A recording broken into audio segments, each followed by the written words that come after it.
Hello viewers, आपके अपने YouTube channel DS Mishra official पर एक नए वीडियो के साथ आपका पुनः हार्दिक स्वागत है। देखिए, अभी का जो वीडियो आपके लिए है वह है कि बिहार लोक सेवा आयोग के द्वारा 69वीं संयुक्त प्रतियोगिता परीक्षा का विज्ञापन जारी कर दिया गया है। और साथ ही साथ जैसा कि बीपीएससी ने पहले ही कह दिया था कि इस बार जो 69वीं संयुक्त प्रतियोगिता परीक्षा का आयोजन किया जाएगा उसके साथ ही साथ आयोग द्वारा जो अन्य पदों पर बहाली की जाती है उसके भी रिक्तियों के बहाली जो है इसी संयुक्त प्रतियोगिता परीक्षा के आधार पर ही होगी। यानी आपको संयुक्त के परीक्षा में जितने पद होते हैं उसके साथ साथ अन्य जो बहाली बीपीएससी के द्वारा होती थी उनकी भी परीक्षा एक साथ कंबाइंड होगी। तो आज के वीडियो में हम लोग पूरे विज्ञापन के महत्वपूर्ण बिंदुओं को जो है एक एक करके देखेंगे और साथ ही किन पदों के लिए क्या अर्हता रखी गई है, कौन कौन फॉर्म को भर सकते हैं, कौन कौन फॉर्म को नहीं भर सकते हैं, उम्र सीमा क्या रखी गई है, फी क्या है फॉर्म को आपको भरने में जो है क्या क्या सावधानी करनी है, इन सभी बातों को, परीक्षा का पैटर्न इत्यादि इस बार का क्या होगा, सभी चीज़ों पर एक एक करके हम लोग बात करने वाले हैं। तो यदि अब तक आपने अपने YouTube channel DS Mishra official को सब्सक्राइब नहीं किया है तो अपने चैनल को सब्सक्राइब करके और बेल आइकन को प्रेस कर लें ताकि आगे भी छात्र, अभ्यर्थी, शिक्षक जगत से जुड़ी हुई कोई भी अपडेट आए तो वह आप तक पहुंच पाए। तो देखिए, जो 69वीं संयुक्त प्रतियोगिता परीक्षा है उसमें टोटल 10 पदों पर बहाली करनी है, जिसमें जिला समादेष्टा, राज्य कर सहायक आयुक्त, अवर निर्वाचन पदाधिकारी, इंक पदाधिकारी, बिहार शिक्षा सेवा अधीक्षक जो है, मध्य निषेध, जिला नियोजन पदाधिकारी जो है, पंचायत राज पदाधिकारी, राजस्व अधिकारी एवं अनुसूचित जाति इत्यादि के कल्याण अधिकारी जो होते हैं उनके पदों पर बहाली होनी है। हालांकि रिक्ति इस बार बहुत ही कम है, लेकिन जो रिक्ति है उसको हम लोग देख लेते हैं। तो जो रिक्ति है वह जिला समादेष्टा में जो है कुल एक पद है। महिला अभ्यर्थी के लिए कोई इसमें आरक्षित पद नहीं होगा। और जो राज्य कर सहायक आयुक्त हैं वह जो है उसका पद 3 है, इसमें भी महिला के लिए अलग से कोई आरक्षित पद नहीं बचा है। और निर्वाचन पदाधिकारी के टोटल 4 पद हैं, सभी कैटेगरी का मिला करके। महिला के लिए इसमें भी कोई अलग से आरक्षित नहीं है। ईंक पदाधिकारी के 2 पद हैं, जिसमें से एक पद महिला के लिए है। बिहार शिक्षा सेवा के भी 2 पद हैं, जिसमें से एक महिला के लिए आरक्षित है। उसके साथ ही अधीक्षक मध्य निषेध का जो है आपको 2 सीट है, महिला के लिए अलग से नहीं है। जिला नियोजन पदाधिकारी का जो है आपको इसके 6 पद हैं, जिसमें 2 पद महिला के लिए आरक्षित है। पंचायत राज अधिकारी के टोटल 29 पद हैं, जिसमें महिला के लिए 8 आरक्षित है। बाकी सभी कैटेगरी का भी इधर आप देख सकते हैं कि किस कैटेगरी में कितना है। राजस्व अधिकारी का जो है टोटल 168 जो है इसमें रखा गया है पद। इस कम रिक्ति में इसी में थोड़ा सा अधिक रिक्ति है, मतलब कम रिक्ति में इसमें रिक्ति ठीक है। और अनुसूचित जाति कल्याण पदाधिकारी का जो है टोटल 18 रिक्ति है, जिसमें 5 जो है महिला के लिए आरक्षित है।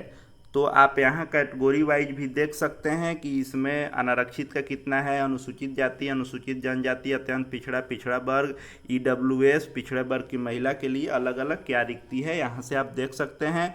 उम्र जो रखा गया है वह यहाँ से आप देख सकते हैं कि किस पद के लिए न्यूनतम उम्र सीमा क्या रखी गई है।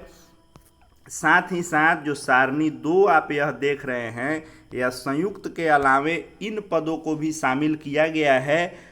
हालांकि बहुत सारे पोस्ट इसमें नहीं शामिल किए गए हैं, कुल 111 पद ही रिक्त हैं और उसी पर बहाली ली जा रही है। जो संयुक्त परीक्षा के आधार पर ही इसकी भी बहाली होगी, एक ही साथ यह बहाली होगा, जिसमें बाल विकास परियोजना पदाधिकारी सीडीपीओ की कुल रिक्ति जो है 10 है, जिसमें महिला के लिए 1 आरक्षित है, जिसमें जनरल के लिए 8 है और पिछड़ा वर्ग के लिए 1 है और ईडब्ल्यूएस के लिए 1 है। और वहीं आप देख लें कि वित्तीय प्रशासनिक पदाधिकारी एवं समकक्ष के लिए जो रिक्ति है वह टोटल 100 रिक्ति है, जिसमें 28 महिला के लिए आरक्षित है। और पुलिस उपाधीक्षक तकनीकी गृह विभाग आरक्षी शाखा का जो है एक रिक्ति है। टोटल 111 रिक्ति है और इस 111 रिक्ति में 29 रिक्ति जो है महिला के लिए आरक्षित है।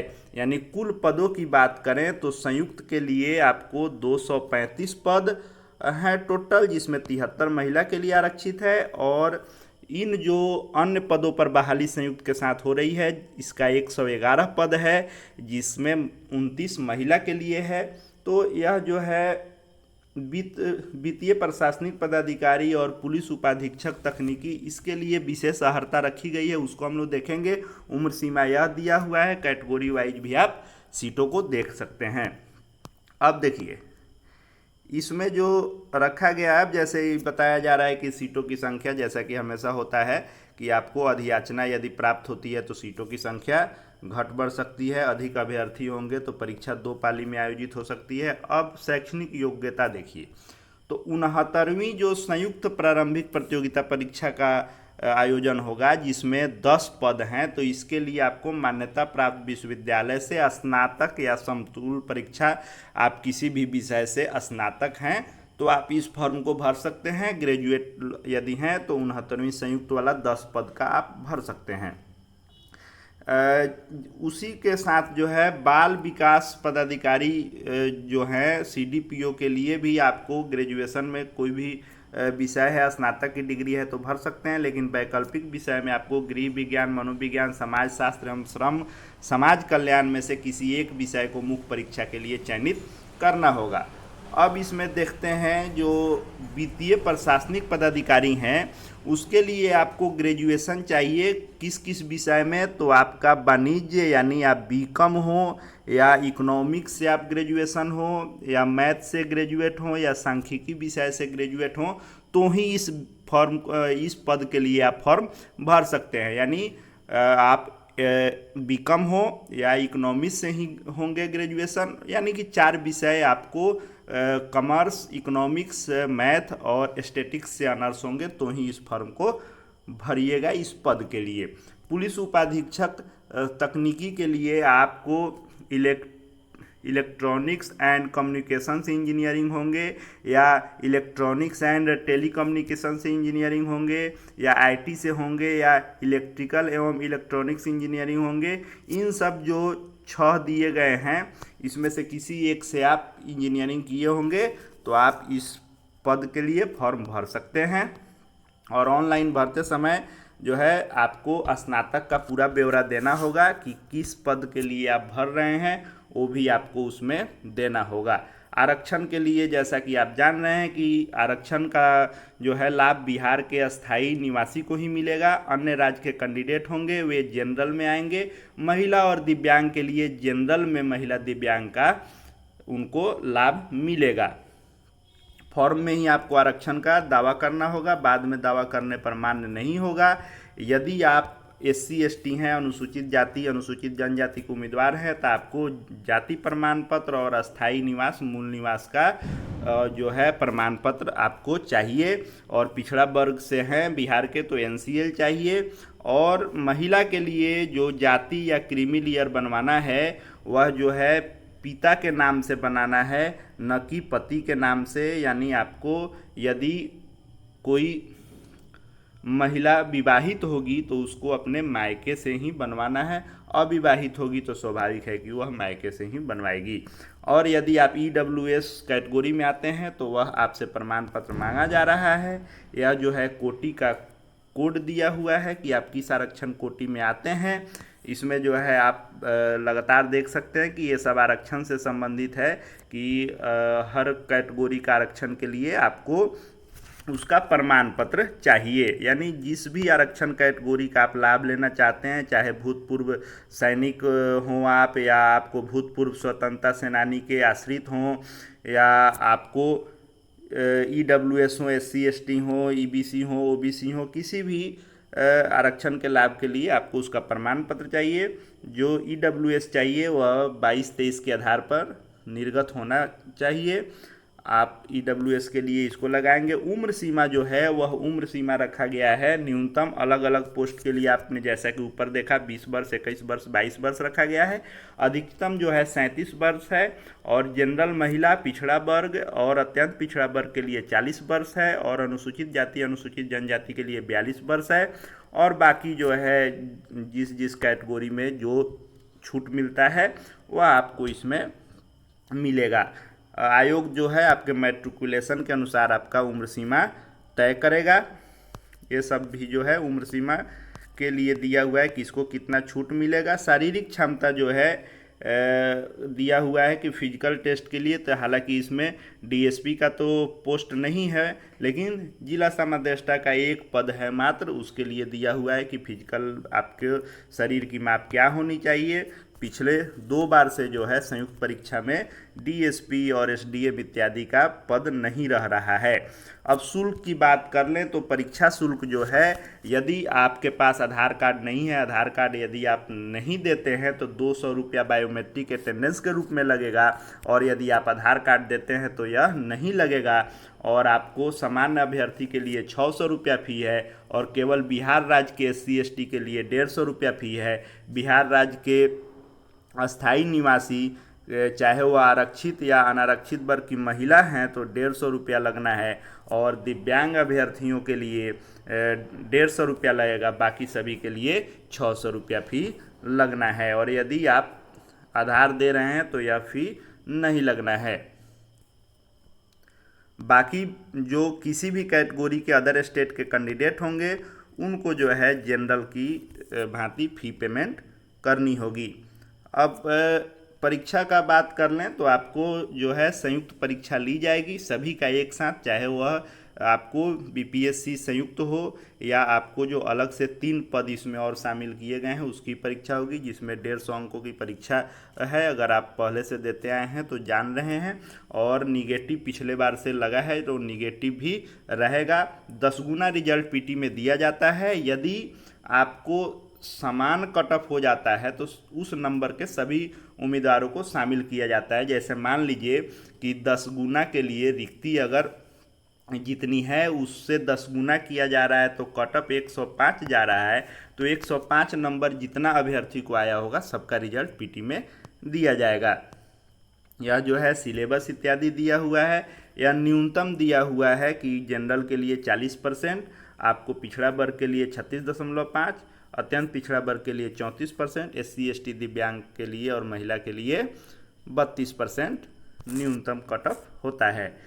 अब मुख्य लिखित परीक्षा की बात कर लें तो 69वीं संयुक्त का जो होगा अलग होगा, और बाकी जो इसमें 3 पद हैं उसके लिए अलग अलग होगा। तो इसमें समान हिंदी होता है, समान अध्ययन का एक और पत्र, निबंध भी अब किया गया है शामिल पिछले बार से, और वैकल्पिक विषय का अब जो है सब्जेक्टिव नहीं होकर ऑब्जेक्टिव 100 नंबर का हो रहा है।